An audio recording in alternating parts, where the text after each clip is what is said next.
Stop. Don't go anywhere. Because I'm about to tell you about the movie that you just saw a second ago. And that is Peter Pan's Neverland Nightmare.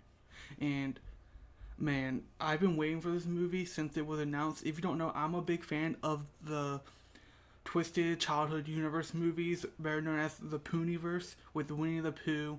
Peter Pan is going to have Pinocchio and Bambi eventually. And it's just basically these horror movies that involve these childhood Disney characters, but with a darker tone. And the new one with Peter Pan just came out, and I'm so excited to talk about it. But first, let me get into the proper attire for this.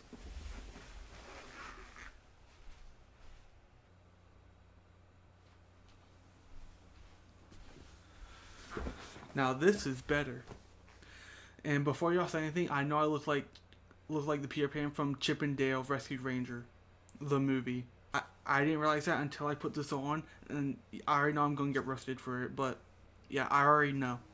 So anyway, now let's talk some Peter Pan's Neverland Nightmare. So Peter Pan's Neverland Nightmare is a horror movie written and directed by Scott Chambers, who played Christopher Robin in the second Blood and Honey movie, and he was also in a movie last year called Dr. Jekyll, which I highly recommend. Anyway, and this is the third installment in the Twisted Childhood universe, also known as the Poohniverse. And like I said before, are adaptations of stories from our childhood, like Winnie the Pooh, which were adapted in the first two movies, and now we have Peter Pan being the third. Now, I'm someone that was first very intrigued with this premise and the concept that came about, starting with Winnie the Pooh Blood and Honey, since Winnie and Pooh went into public domain, so anyone could use the property or the likeness of Winnie the Pooh. Besides, like, what Disney made, like, or if, like, let's say Disney did something original with the story, that you're not able to use that, but you're able to use what was in the original book and story. And I think this concept is interesting enough to where I've been following these movies closely. We see they have Popeye's Sailor Man horror movie. They had the Little Mermaid one, which I still have to watch. I watched Mickey's Mousetrap, which came out September of last year. That one was a little disappointing, but this is my fear with these is that they're gonna start getting oversaturated. But while they're here and I'm enjoying them, I'm going to try to cherish these movies that we're getting, turning childhood characters into horror icons. And after the first Blood and Honey movie, which I thought it could have been a lot better, it basically just took the characters, the names, and just dressed them up as guys in masks. But with the second one that came out, I was really surprised at how good it actually was and how much I enjoyed Blood and Honey too, because it got more serious and actually tried to provide substance to these fun movies, and they certainly tried the same thing here. Now, with this movie being about Peter Pan was another Disney classic that I liked a lot growing up, and it was one of the only Disney classics that I would pay attention to, since I was mostly a fan of the 3D computer-generated movies from Pixar, like Toy Story, WALL-E, Meet the Robinsons, Bolt, DreamWorks, like Shrek, Kung Fu Panda. I was always into those. I never got into like cartoonish, 2D animated type of projects, except for Peter Pan and like the Fox and the Hound, I think it's called. Going into this movie, I wasn't knowledgeable at all about the folklore and old story of Peter Pan, which is darker than the Disney adaptation. And I was surprised with how dark they actually took this story in this movie. In this adaptation, after her brother Michael goes missing, Wendy Darling goes on a quest to hunt down Peter Pan to get her brother back, and that is basically the premise. And there's a lot of inspiration in this movie from other horror movies like It, Terrifier, and The Black Phone that I noticed throughout the movie.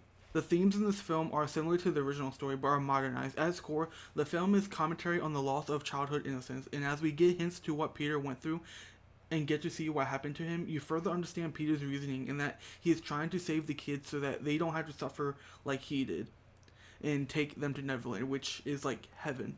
And I was just really surprised at how dark and serious they took this storyline, especially since it's a horror movie about Peter Pan, and the Blood and Honey movies are more lighthearted and parodies of horror. There's also some great LGBTQ undertones within this movie with the character of Tinkerbell that I thought were touched upon well. Without getting too much into spoilers, I thought how they portrayed this was really well done. Martin Portlock as Peter was chilling as a serial killer who thinks he is Peter Pan, and that's what kind of irks me the wrong ways. it's like we're going to this movie thinking that they're Peter Pan, but no, this is just a serial killer who thinks he is Peter Pan. He doesn't actually have powers or anything like that, which is a little disappointing, which I will get more into. But but this is just a guy dressed as Peter Pan going after every kid to take them to Neverland so he can gain his powers back, and who thinks he is Peter Pan, like I said. And like I said, it was just disappointing waiting to see how creative this movie gets with Peter Pan using his abilities, but it just never happens. They never get creative with using his abilities to his advantage for kills to torture somebody.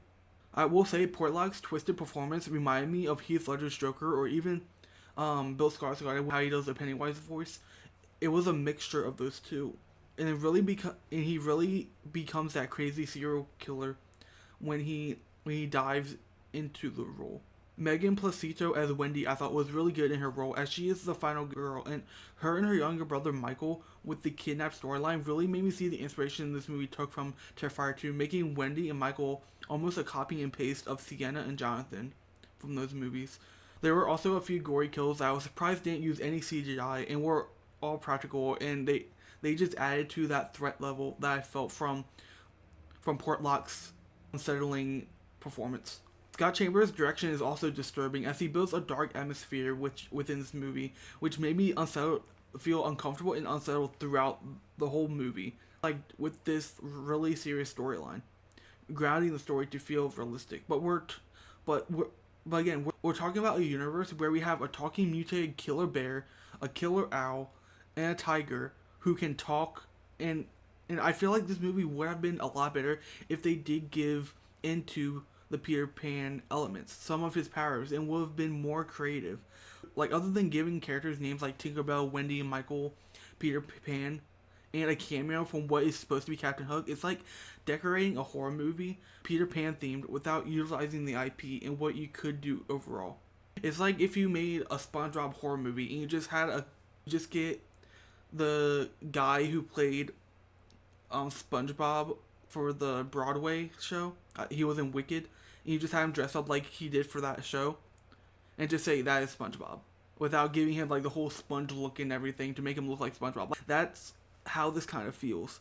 And overall, I did enjoy this movie, but it's not what I was looking for a Peter Pan movie taking place in this horror universe. So overall, Peter Pan's Neverland Nightmare is a bold and twisted reimagining of a beloved story, offering a unique and horrifying experience. Scott Chambers' direction creates a dark and eerie atmosphere, while the performances, especially Martin Portlock's chilling portrayal of Peter Pan, add depth and intensity to the film. By exploring themes of corrupted innocence and the dark side of fairy tales, the movie challenges traditional narratives and leaves a lasting impression. Whether you're a fan of horror or just curious about this dark twist on a classic tale, this film is sure to captivate and unsettle you. But if you weren't a fan of Blood and Honey, or this doesn't seem interested to you at all, you might just want to skip this movie. But for me, I gave it a B- because by itself, I think it's a really good movie to check out. It's entertaining. The dark storyline is gonna make you feel disturbed. But when it's connected to the universe overall, it is disappointing with what they gave us.